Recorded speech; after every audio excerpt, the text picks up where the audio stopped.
Ladies and gentlemen, I'm back. I've finally completed my 2 moves. I've moved from my old studio back into my parents' place and back into my new studio, which I am so stoked about because it is exactly how I want it to be. It's just LED lighting everywhere. I've got a king-size bed. Hooray! I've got a proper desk now with my microphone set up, my 2 screens, just everything you can want. I'm going to insert a little video shortly to show a little reveal. I'm genuinely happy. This is now my happy and safe space after the year I've had and after the person I've turned into. Hopefully I can now just reset and just love life again. I need some artwork for my 2 picture frames. They're just Wilco ones, rest in peace. 16 by 12 inches, so if anyone can suggest any good artwork, not rude necessarily, let me know in the comments below. But today we're going to be doing a very short, quick shader tutorial, heavily inspired by the artwork of Apache, who's a drum and bass orchestral classical musician, someone that heavily inspires me in my music. I love making orchestral, trancey, drum and bass, dubstep music, something you guys will never probably hear. Actually, there might be some on my channel already. So I am working on a new album called Karma at the moment, and we will see how that goes.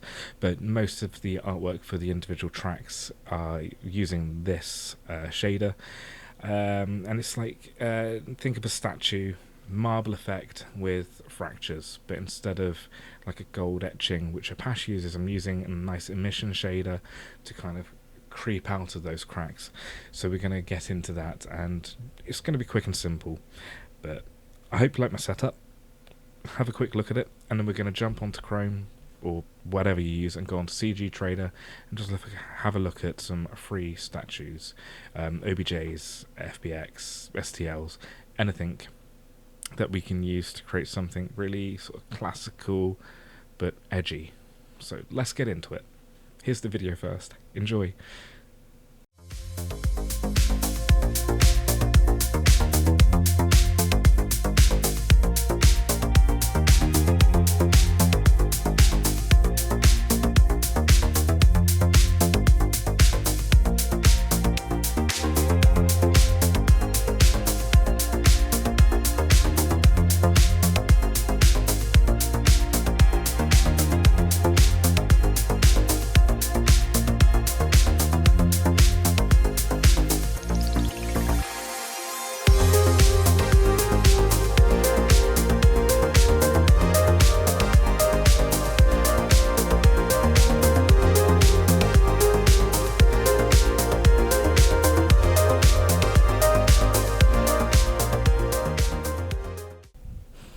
Okay, so I mean, I personally think that looked pretty sick. I'm happy with it. Let me know what you think. Please don't be too horrible. Anyway, so let's jump onto CG Trader. Here we go. So we're going to look up statue, just anything, and we're going to select free. Oh dear, I might have to blur some of those out.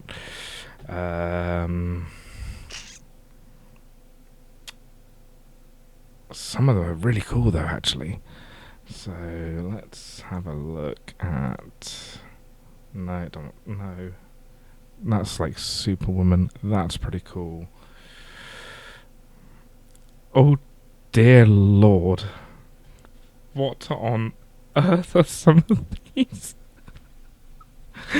Oh, I might have to cut this. Let's just go on to free. Oh, right, here we go. So let's go with that, and it's in, that's pretty cool. I don't want to see that. No, right. Maybe not that one. I still want free. I've already got that one. Let's go with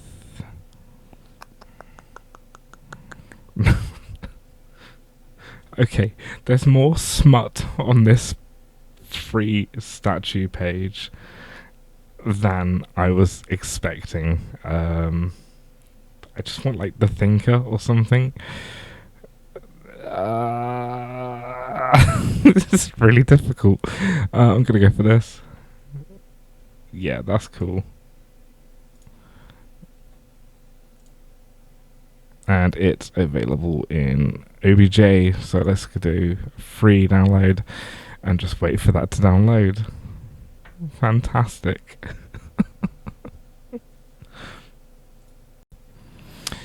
Okay, so the downloads are ready, so I am going to download the female bust.obj and I am going to save those to my Blender Elements folder. And I'm not going to download the textures because I have a marble texture I want to use. So that's now done. So let's open up Blender. Brilliant, here we go. So Blender 3.6.4. Let's create a new file, general, press A and delete to remove everything. And we are going to go to cycles and GPU compute and viewport 50 samples, and the max samples on the render we're going to do 300 today because that's an arbitrary number I feel like selecting. And we'll do a 1080p render. Why not? So let's go to file, import, and it was an OBJ or wavefront that I downloaded. So let's go to download Blender Elements, and it was the female bust. And there we are. So I am going to scale her down.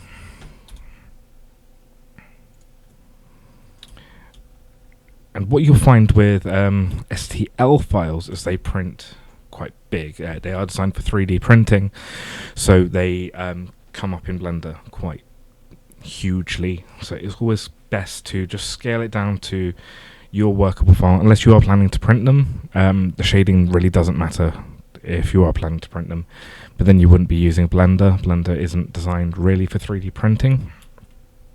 So I'm going to create a new camera, so Shift A, and we're going to go to camera, and we're going to press Control, Alt, and numpad 0, just to bring that to a frame. With camera selected, we're just going to level these out, like so. Location X is 0, Y we will do -28, and Z, whatever you want to call it. Actually, we'll bring down a bit more. Just want the base a little bit hidden, just like that. That's good. Cool. We're going to add some lights as well, so let's go to the camera view. We're going to do Shift A, and we're going to go to light and an area light. Scale that bad boy up. G to move, Z on the Z-axis, Z-axis. I'm not American. And we're going to select a power of 5,000 watts in white. That's perfect. Now, with the bust selected, or lathe, I'm just going to rename that to bust. We are going to open a new window, like so, and zoom in here. And we're going to come across to shader editor. So this is what we have. One thing you're going to want to do, if you're brand new to Blender, is you're going to come over to Edit, Preferences, and under Add-ons, search for RA. You're going to select Node Wrangler. You're going to have this enabled. Mine's not enabled because I've just downgraded from Blender 4 Alpha. It was a little bit buggy for me. I don't think I have all my settings dialed in. So just enable Node Wrangler, and this is going to enable us to do a couple of cool things. Whilst I'm here, I am just going to make sure that I am using my optics renderers, which I am now. So click on Principled BSDF and press Ctrl-Shift-T. And you can see here at the bottom it says Principled Texture Set. So we're going to come across to Downloads, Blender Elements, and I want, not them, not grass, not dirt. So I'm going to come over to my Blender project files, my materials, and I'm going to go for granite. And I'm going to select them all. And that's going to plug everything in, like so. What I am going to do is firstly switch over to the viewport shading material preview. So we'll now be able to see what that principled texture set looks like on here. And then we can shift drag and just bring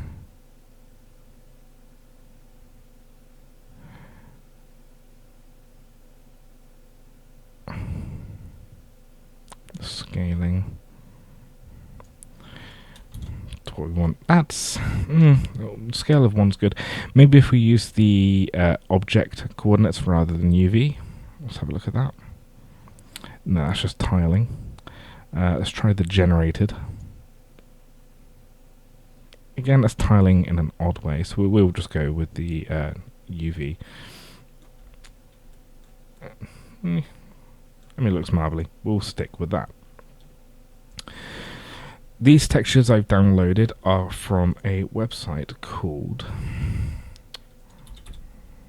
CG Bookcase. And these are completely free, no restrictions, and you can search for absolutely anything you want. So I do like these marble effect ones, natural stone, and you can just download the whole principal texture set, unzip it, and do exactly what I just did. Cool, so that is that done there. So I'm going to grab these two and drag them across, and we're going to create a color ramp. We're going to create a Voronoi texture, and we're going to just practice with this first. So what we want to do now, with this color ramp selected, press Control Shift and click it, and then we can preview how this Voronoi texture is going to look. Distance to edge.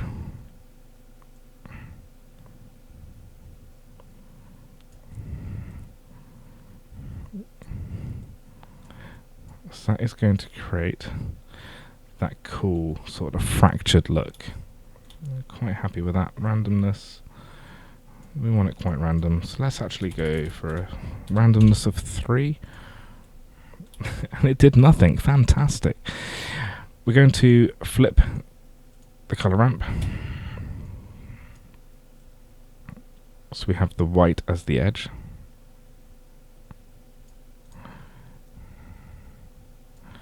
That looks pretty good. So the white is going to be the emissive material, and I'm going to pick a color that I like, which will be a nice purple, just like that. We'll come back over to the principled BSDF, Control Shift click, and this color ramp we're going to plug into the emission color. And we've got that. Pretty good. Emission strength, let's go for a factor of 15. And then we can play with these settings a little bit more. So let's change the scale.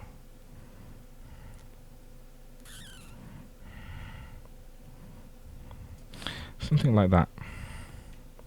That's pretty good. And then we are going to take this material output. The normals we're going to keep over there, that's fine. But we're also going to add another displacement.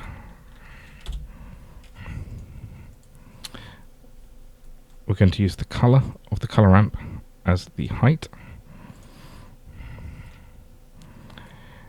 And then plug the displacement into there.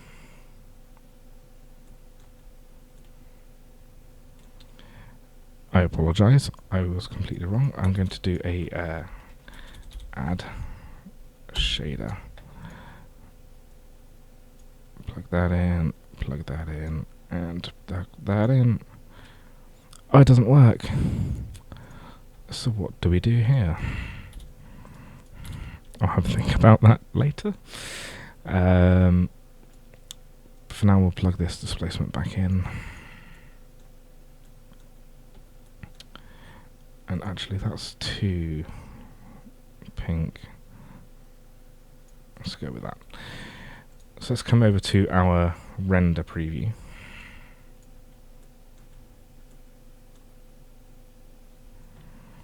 That area light is a little bit too much for me, so let's bring that down to 1500.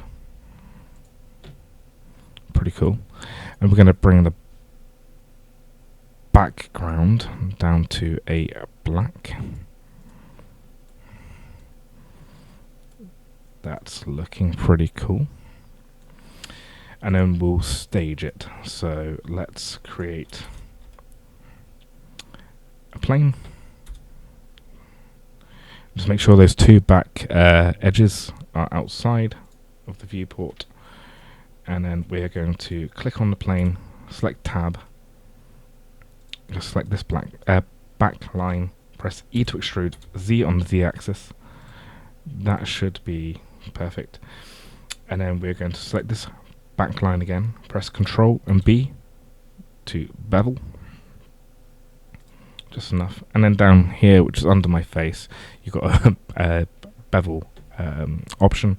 And we're going to do segments 67, that'll be fine. And then just tab out and then shade smooth.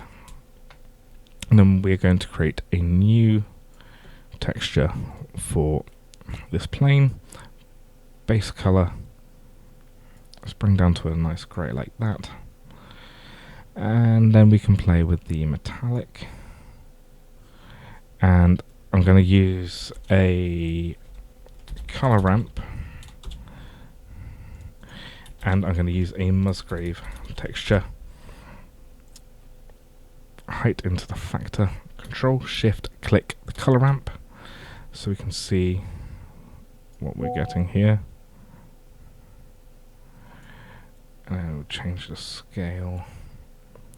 And in fact, I might even add a Voronoi on top of that. That's cool. Bring these blacks in like so. Control Shift T, and then plug the color of that into the roughness. I'm going to bring that area light up so it's not in the render. Maybe scale it up a little bit. Just bring that power of that light up to 2500. And maybe we'll bring that down to black. No, let's pick. That's pretty good. So then we can render it out and do a bit of compositing. But this is the effect that I'm after, this sort of fractal emissive effect. Now, what I wanted to try to do, but I've forgotten how to do it, so I do apologise. This has turned into a really shite tutorial, is make little cracks where that emissive texture is going to come up. I can't remember which Blender YouTuber artist did the rust, where you've got the cracks and the rust like coming out of this sort of fractured pattern is, but it's going to be very similar to that. So I'm going to look that up and probably do a 0.1. But yeah, so let me just render this out and then we'll see how that looks. So she's looking pretty miserable, but the render looks pretty decent. There is a little bit of glow automatically on the base. I'm not too happy with this back pattern, so I am just going to change that by going like that and then bringing the color down like that. And re-rendering it. Okay, this is already looking a lot better. I love having WhatsApp on my phone, linked up to my computer. That's getting blurred out as well. really got to warn people when I am doing this. Cool, so now we will go to compositing, use nodes, as usual. Get rid of that, don't need it. Render layers, composite, Shift A, viewer, Shift right click to insert a node there, just to tidy things up. And then we are going to, guess what? Add a glare. And we're going to make this just pop a little bit more. That's 280s. Stop it. Fog glow. So this is without. And this is with. Make the size a bit more so we can probably bring that down. No, keep it at an 8. That's pretty cool. Now, what if we wanted to add a second colour? Shall we have a play? Let's see what we can do. So come back to layout, select the bust, and we're going to copy these two. Control C, Control V. And we are then going to do another principled VSDF. Insert the roughness from the first one, insert the base color from the first one, and we're going to plug in the emission there, and we use an emission strength of 15 there. I want to use an emission strength of 5 here. And I'm going to select a colour of yellow. Let's give that a go. And we'll change the scaling. But nothing's happening. Oh no. So with the material output, we're going to do a mix shader. And plug that in there. There we go. That is looking pretty darn cool. In fact, I'm going to bring that emission strength down to 1. Don't want it so overpowering. We're going to do a similar colour to, oh yes, maybe bring up that emission strength a tad more. That's cool. So I'm going to save that. We'll come back over to compositing. It's the standard one, so we're just going to render out that again, and then rendered out. The microphone's gone too high. Rendered out with that glow. Looks pretty insane. And obviously then you can practice with different statues, different patterns for the emissive texture, different glow levels and different camera angles, and you can create some really pretty cool abstract classical album artwork or promotional material. But always have a look at CG Trader. They're fantastic for even paid stuff. I've got some really cheap paid stuff, like some willow trees, which I've used for posters recently for clients, and CG Bookcase are insane for the PBR materials. But anyway, if you liked this tutorial, please like, subscribe, follow, ring the bell, comment. Let me know what you'd like to see. Let me know if this was helpful. The feedback is always amazing. I never thought I'd get this many subscribers. I thought it was just going to stay at around 50. I loved making these for you guys, and I'm so glad to have my own space now where I can hopefully be doing a lot more for you. So please get in touch, show me what you want, let me know how you're getting on. And remember, things happen for a reason. Enjoy your evening, morning, whatever. Goodbye.